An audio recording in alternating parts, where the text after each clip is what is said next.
The Korean War began on June 25, 1950. It was a conflict between North Korea and South Korea. The war lasted for 3 years. It ended on July 27, 1953. This war happened soon after World War II.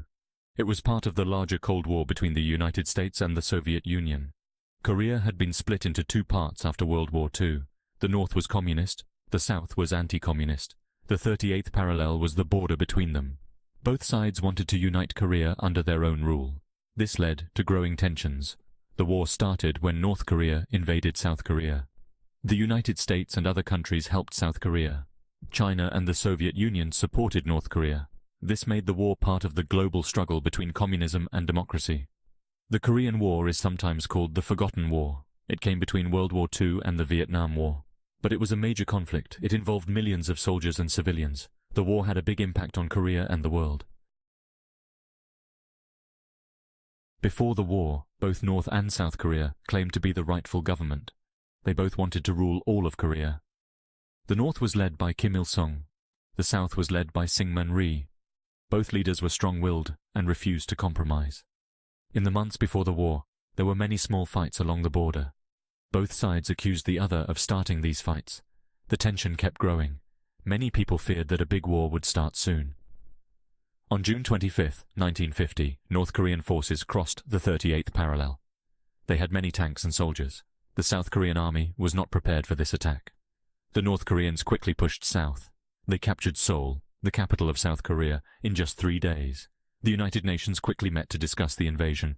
The UN Security Council voted to help South Korea. The United States led this effort. President Harry Truman ordered American troops to Korea. Other countries also sent soldiers to help South Korea. The first months of the war were very hard for South Korea. The North Korean army pushed them back to a small area around Busan. This was called the Busan Perimeter. The South Koreans and their allies fought hard to hold this area. In September 1950, things changed. General Douglas MacArthur led a surprise attack at Incheon. This was behind the North Korean lines. It was very successful. The UN forces quickly pushed the North Koreans back. They even crossed into North Korea.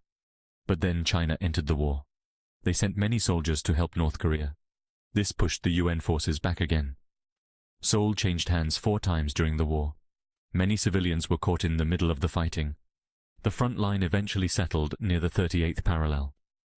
For the last 2 years of the war, neither side made big gains. There were many battles, but the line didn't move much. This led to a long and bloody stalemate. Several key leaders played important roles in the Korean War. In North Korea, Kim Il-sung was the supreme leader. He started the war and led his country throughout the conflict. Kim believed that he could unite Korea under communist rule. In South Korea, Syngman Rhee was the president. He was strongly anti-communist. Rhee wanted to unite Korea under his leadership. He often disagreed with his American allies about how to fight the war. General Douglas MacArthur was the commander of UN forces. He was known for bold strategies. His Incheon landing was very successful. But later, he wanted to expand the war into China. This led to conflicts with President Truman, who fired him in 1951. Mao Zedong, the leader of China, also played a crucial role. He decided to send Chinese troops to help North Korea. This changed the course of the war. Mao saw the conflict as a chance to stand up to Western powers. Section 5. International Involvement and Cold War Context. The Korean War was not just a conflict between two Koreas. It was part of the larger Cold War. The United States led the UN forces supporting South Korea. The Soviet Union and China supported North Korea. This made Korea a battleground in the global struggle between communism and capitalism. Many countries sent troops to fight in Korea. The United States sent the most, but 15 other countries also sent combat troops. These included Britain, Canada, Australia, and Turkey. 5 other countries sent medical support. This international effort showed the global nature of the conflict. The Soviet Union didn't send troops directly to Korea, but they gave North Korea weapons, tanks, and planes. They also sent military advisors. Soviet pilots secretly flew in some air battles. This support was crucial for North Korea. China's involvement was more direct. They sent hundreds of thousands of soldiers. These troops were called volunteers, but they were regular Chinese army units. China's entry into the war in late 1950 changed the balance of power. It led to the long stalemate in the later years of the war. Section 6. Stalemate and Armistice. By 1951, the war had reached a stalemate.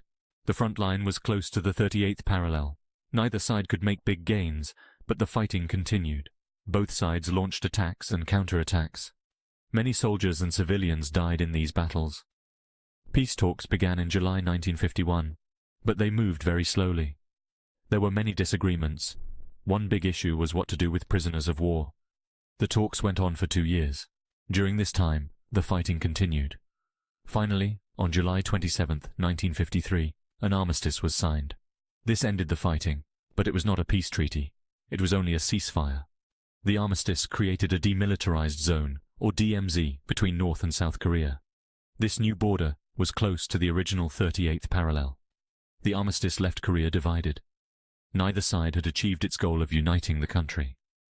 Both North and South Korea still claimed to be the legitimate government of all Korea. This unresolved situation would lead to ongoing tensions in the years to come. Section 7. Impact on the Korean Peninsula. The Korean War had a devastating impact on both North and South Korea. Millions died, and many became refugees. Cities and towns were destroyed. The economies were ruined. Recovery took many years. South Korea saw big changes. It remained closely allied with the United States. American troops stayed to help defend it. South Korea developed a strong economy and democracy. North Korea became isolated and authoritarian. The Kim family established a dictatorship. North Korea built a large military. The division caused great hardship for families. The DMZ is one of the most fortified borders. It remains a symbol of unresolved conflict.